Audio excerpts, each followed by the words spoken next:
Welcome back to Doing Bart Things, and in this video, we're going to go over. I'm going to talk real quick about the new i9 14900KS. We're going to take a look at the new Fractal Design North XL. So, a couple things. One, I'm going to try to shorten up my videos by talking about less things. I kind of feel like when I get into the 3 or 4 subject videos is where I end up taking too long. And then after I make those videos, I kind of wonder what the heck I'm making a video about now. I have to wait for something new to come out. So I'm going to kind of shorten it up a little bit. I'm going to keep kind of more of maybe a 2 subject maximum to try and not get too long. Um, Another thing is I've been under the weather a little bit, and then um, mainly just sciences. The weather changing has got me all messed up. I'm still trying to get to where I'm talking normal again and not too nasally. So apologize for that in advance. Um, so let's start with the i9 14900KS.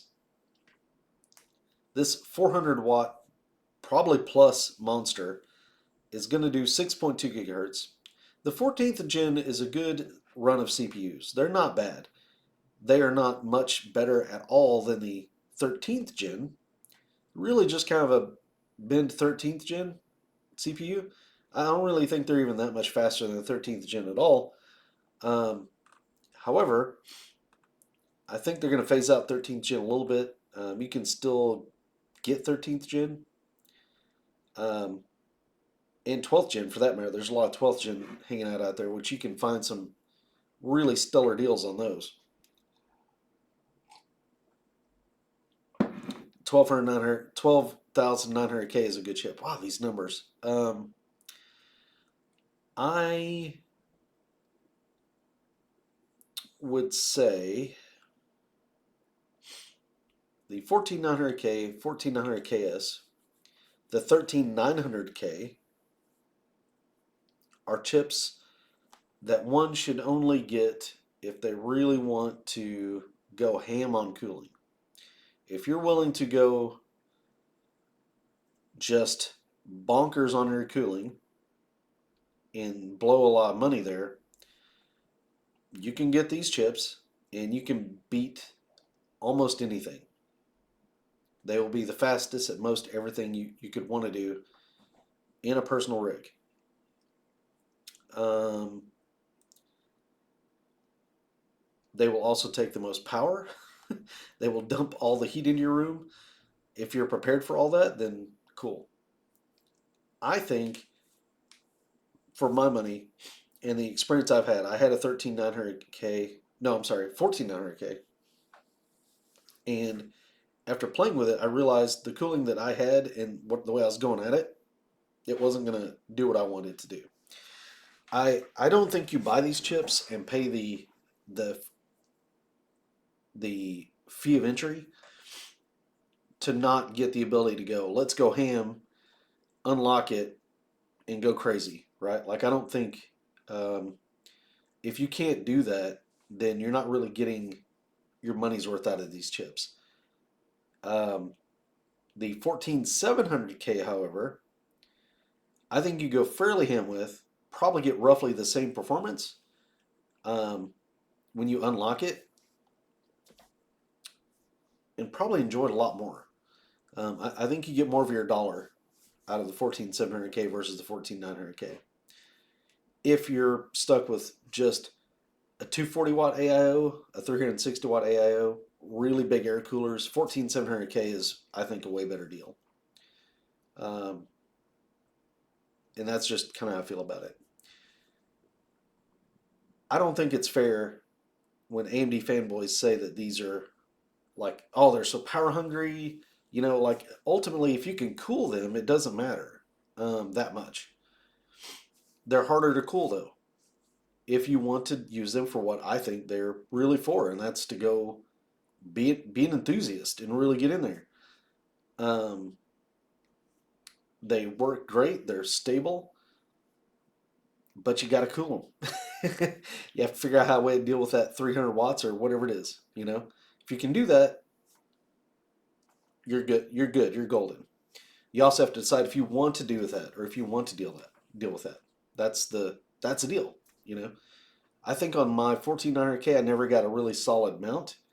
I think having dealt now, I got a 7800X 3D, way tamer temperature wise. And I think if I had gotten the contact frame and gotten a really solid mount, then maybe my experience would have been a little bit different, but not much. Like I still think I would have thermal throttled on a 360 mil AIO, which is crazy to me. Um, anyway, neither here nor there. Custom loop is probably what I'd recommend for a KS.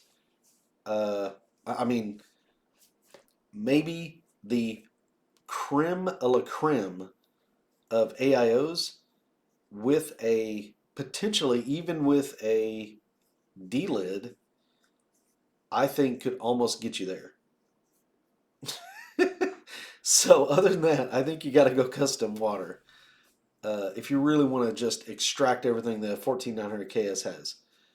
That's how hard it is to extract from that chip, and I'm glad it's there. I think that's actually kind of cool. It's pretty hardcore that there's a chip out there that's like, hey, this thing will run crazy fast, but if you want to get it, you gotta go, you gotta go break out the, dual 360 millimeter radiators, get your D5 pump, get a really good block, and do it custom. Like that, if you really want to do it, that's probably the way to do it.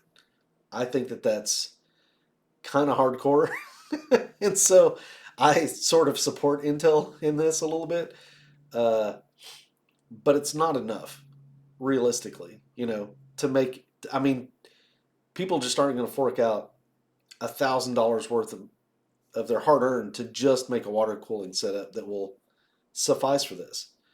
You're talking fans, tubing, radiators, a pump, um, blocks. My God, blocks are so expensive.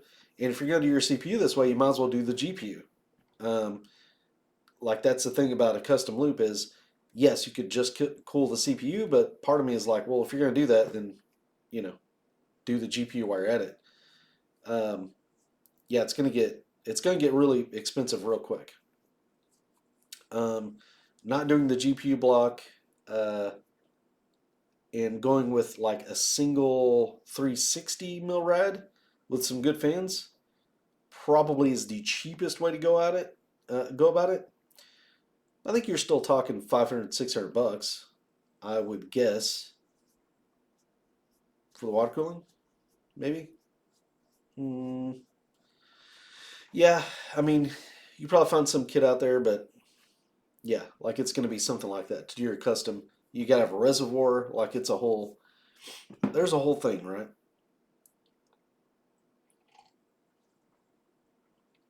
Um, I just, I'm old and I don't want to deal with that anymore.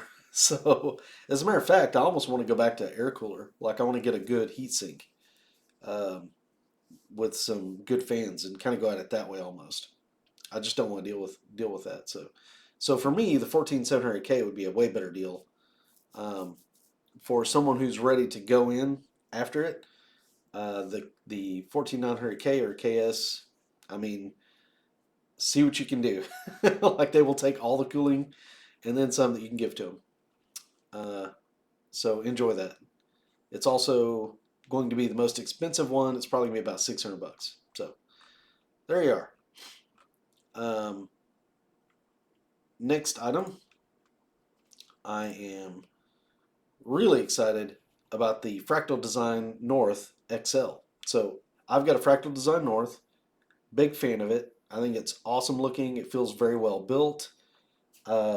It's not the, it doesn't have the, it has decent cooling performance, but it's not the highest cooling, I would say. It's not like a Lean Lee 216. I don't think. It's not bad at all. Um, but it's not quite that good, right? The XL is awesome. The XL like is a little bit bigger, kind of takes into that same size range as about the 216, I'm guessing. So it's still a mid tower. It's not like a crazy oversized behemoth. But that extra size, they've really taken advantage and they put three 140 mils up in the front. You can see here they've got a double set of grommets in case you do a large motherboard. I'm still kind of, I don't know, these huge motherboards are a little bit weird to me. But yes, if you get what do they call it? The EATX motherboards. Yeah. If you get one of those giant motherboards, you can have an extra set of grommets to get to stuff. Um, Still has the same front I/O, which is fine. Now, here's where things get kind of interesting, or one of the things, okay? Because it's wider, you have a way better shot at getting a GPU in there and getting this, if you get the mesh model, and getting these fans in there in the side, this bracket, which I think is cool. So this bracket holds up to two 140s. Now, what I think someone should do, and I was even tempted if I were to get the mesh version of the regular North to do, is go ahead and get the vertical mount for a GPU and then put fans in the side with this bracket. And now you've got fans completely unfettered by a GPU shroud, bottom of the case, anything. The only thing they've got to pull through is the mesh on the side. And they blow right into the video card, literally into the fans of the video card. Like they're feeding them directly. I think that would be awesome. And I would be really interested to see what would happen with that. The other thing I would be interested in seeing, you can see the mesh on the side here. So you put your bracket there, the video card gets mounted vertically, so the fans are facing the side panel, and the side panels where fans are mounted, blowing right into the fans of the GPU. That's what I think would be kind of hilarious to see what the result of that would be. The other thing that is very interesting about this case, let me wonder if I can just click on this and get like a better view of it. So here it's fairly wide. There we go. Okay. Here's the other thing. The top is really configurable. So you can get a 360 mil radiator, 320 mil fans. You can get 280 millimeter fans up here. Two 180s will fit in the top. So that's interesting. If two 180s will fit in the top, you could also potentially have those drawing air into the case and then have two 140s in the side drawing air into the case, and then have three 140s being your exit. That's a lot of flow. I mean, that's one of the quicker get air in and get air out situations in a case that I'm aware of. Even though air would be coming from the top down and from the side in, I mean, I think it'd be an interesting experiment. And there are case companies out there still touting stack airflow, like the air rising situation, the hot air that rises situation should still be like the way to go about things. I'm here to tell you, like, that doesn't matter. The moment that you spin a fan and you have a propeller pushing air, the whole hot air rises thing no longer matters. Like, it just doesn't. So it's whatever the direction and flow of that fan is. Like, if that fan is relatively unimpeded, what's its restrictions? How fast is it spinning? You know, what is the what does the blade, what does the fan curve look like in comparison to the speed that it's going? Like there's a bunch of different things that matter. Way more than the whole air rising thing. The only time that hot air rising matters is when there's nothing. Like if there's no flow, there's no breeze, there's no air being pushed anywhere, then hot air will just rise, and then that matters. If you're going with a fanless setup, then that would maybe make it a difference. Um, anyway, but like that would be interesting um, to test. Anyway, you can see here at the back, so there's plenty of room for that bracket, right? Which I think is a big improvement over the regular North. Um, it's got the panels just like the North did. See the extra grommets, little fan controller back here. This is different as well. The North doesn't have these ventilated areas on the PSU shroud. So because these are here, these also serve as potentially holes to mount fans on if you really desired that. I do think it would have been better maybe if they'd put some sort of sled here so you could pull off to mount whatever, you know. But they didn't like, but it's vented, so I mean there's that. And there you go. It's kind of what the side looks like. So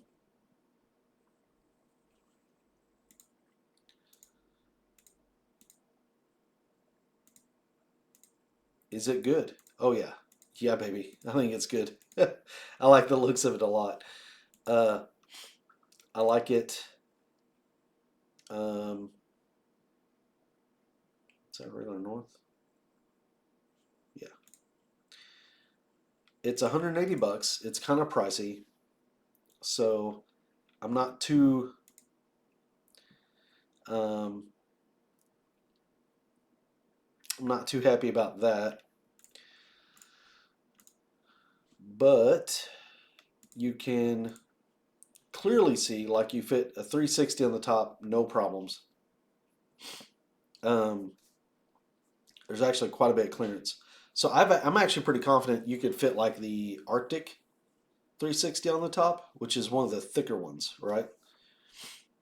Um, you could fit, of course, the lean ones. You could fit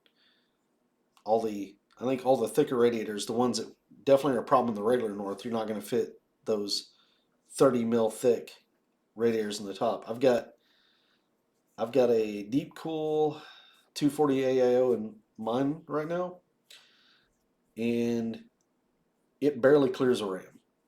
So no way I'm going to fit like a thicker radiator in it. It's totally fine for what I have, but it would definitely not. Um, this North that I've got would not clear that. So just this is where they've made their improvements, and I am here for it. I think it's cool. I don't think I'm going to take back my North to get this, or to do something like that, but um, mainly because I just don't need it. This fits everything I need it to fit, so I'm happy right now. Um, but if if I was going to build my system today, this would probably be the case for me, having known what I know about the North, being kind of a Fractal Design fanboy. I'll admit it. Like I love Fractal Design. Some of their past cases have been awesome, and this is no exception. From just a build quality and feel standpoint and look, it's great. Uh, so I would be all in on the XL. Um, the one thing that really irritates me is on the glass versions. Okay, Fractal, if you ever listen to me, the point of a window is to be able to see inside the case. Okay, when you tint it so dark that nobody can see inside the case, what is the point of the window? So if I want a black one, right, uh, it's just irritating. Let's go and look at this guy, right? This crazy black tint is super irritating, all right? Because, again, the point of a window is to be able to see inside the case. So there's no window. There's the window. See how dark the tint is? And I can testify the tint is really dark. And I really wish they wouldn't do that on the black ones. You can see, I don't want notifications. If we go to the white one,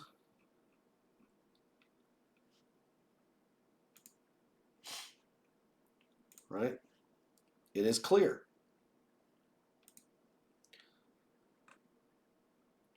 If you used clear tint on the black one, I would be happy camper. But you don't use the dark tint. So it's a little bit irritating. Not into the world. But there you are. Guys, that's it for this video. I guess my conclusion is 14900 KS, if you got the bucks and you're willing to go ham on cooling, should be interesting to see. Like I said, I'm guessing it'll be about 600 bucks. The new Fractal Design North XL looks awesome. 2 thumbs up. If someone buys it or whatever, I would love for you to post your build or what you did with it. Like I said, some interesting tidbits maybe to play around with if anybody gets the chance. It does house, you can put a 420 mil AIO in the front. You'll be required to put your tubes up, which again is not the end of the world. The end of the world is when the pump on a AIO is higher than anything. That's death. You don't do that. You may get some gurgling once in a while because your tubes are at the top, but it's not going to affect the pump, really. It's fine. A 360 AIO will also fit in the front or in the top.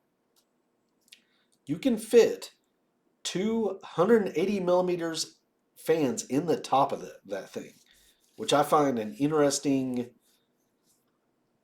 potential idea. If you buy the mesh version, 2 140 mil fans can be put in a bracket on the side, and I would also be curious to see what that would be like if you took your GPU and flipped it on its side with a vertical mount, with the fans blowing directly into it. That would be ideal, I would think. So there's a lot of unique possibilities with this case. You can run it with the 3 140s in the front. Should be a lot of cooling, honestly. Very close to the Fractal Design Torrent, which is one of the best ever at air cooling. Yeah, so that's basically about it. Like and subscribe if you would. Don't if you don't want to. It's fine.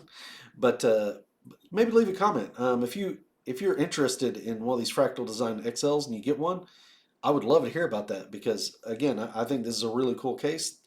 If it was available when I went to buy a case, it probably is what I would have bought. Specifically for if it's to do with one of those high-end Intel 14900K systems, this is a great case to buy. If you want to have something that is less gamerish looking, gaudy, for us aging gamers out there, I think that probably would be the way to go, or something that would look decent in a office. This case is the way to go. I think the mesh is going to be higher performance. Obviously, there's more ways to play with the cooling. But anyway, yeah, let me know. Guys, take it easy. Have a great Sunday, and we'll be talking to you in the next one.